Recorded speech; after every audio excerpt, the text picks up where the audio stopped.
ये उन दिनों की बात है जब मैं कॉलेज करने शहर गया था। मैं उस शहर में नया था।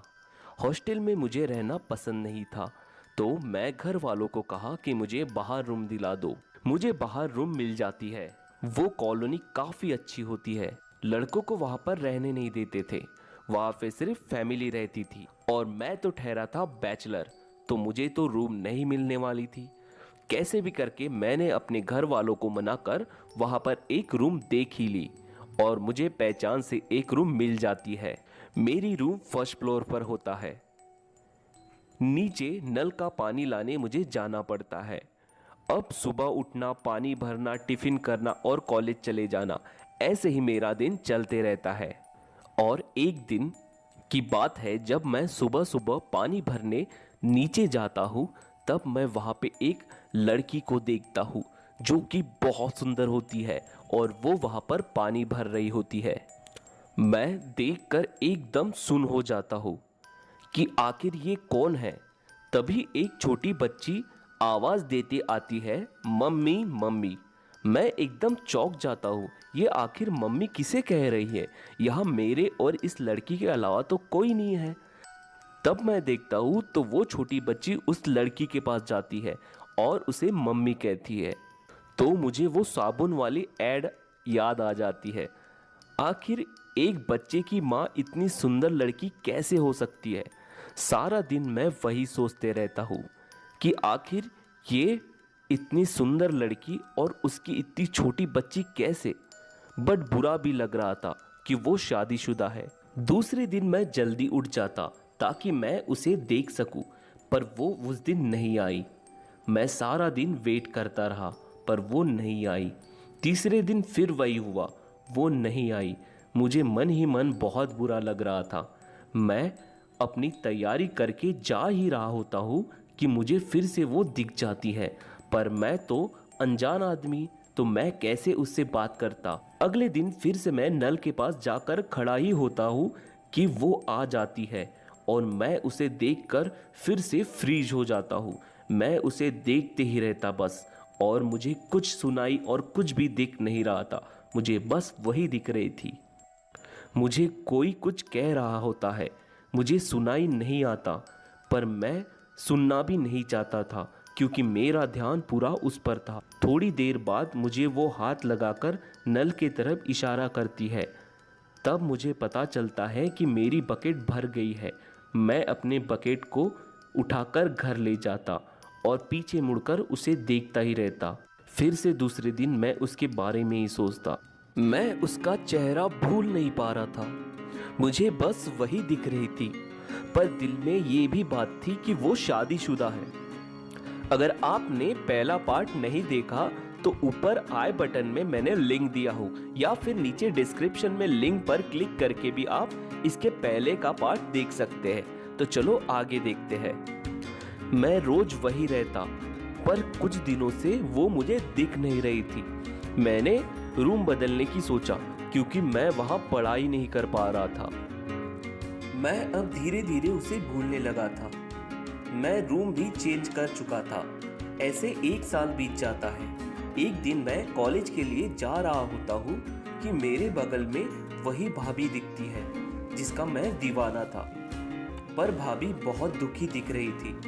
पर मैंने सोचा, मुझे क्या, अगर मैं फिर इस चक्कर में पड़ गया तो इस बार पक्के मेरे पेपर बैक आ जाएंगे।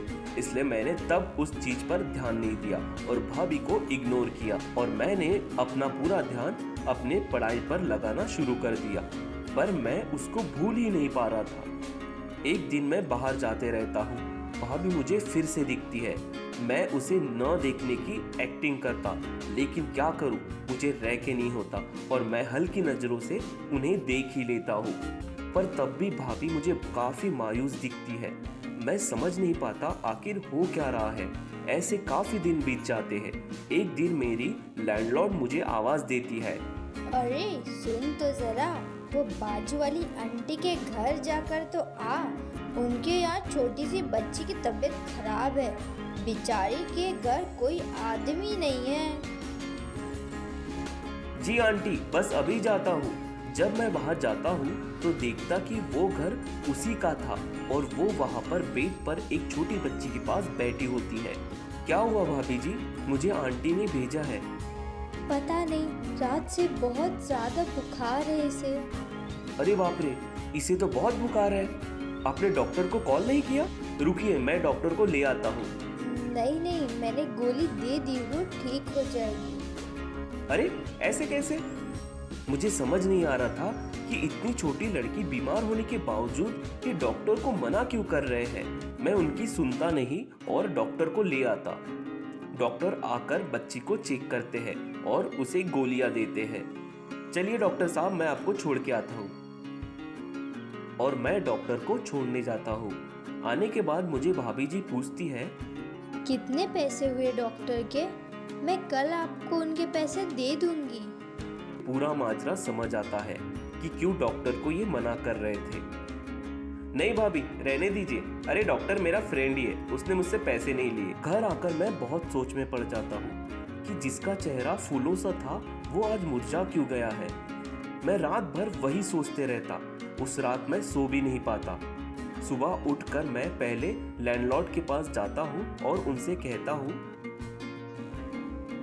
आंटी जी आपसे एक बात पूछनी है। क्या हुआ इतने सुबह सुबह? सब ठीक तो है ना? आंटी, कल आपने जिनके घर मुझे भेजा था उनके घर कोई प्रॉब्लम है क्या? क्या बताओ बेटा, इतनी अच्छी लड़की थी, बेचारी घर पर बैठी है। मतलब? अरे सुनने में आया है कि वो जो तूने एक जवान सी लड़की देखी होगी ना, बेचारी का अभी तलाक हुआ है।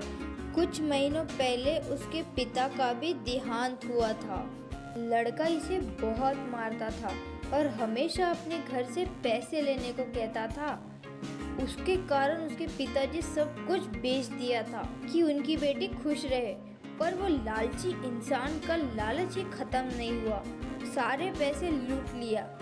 अब कोई और पैसे वाली देखा और बेचारी को तलाक देने पर मजबूर कर दिया। क्या कर सकते बेटा, अब किस्मत है। मैं भाभी की हालत देख बहुत दुखी हो गया था।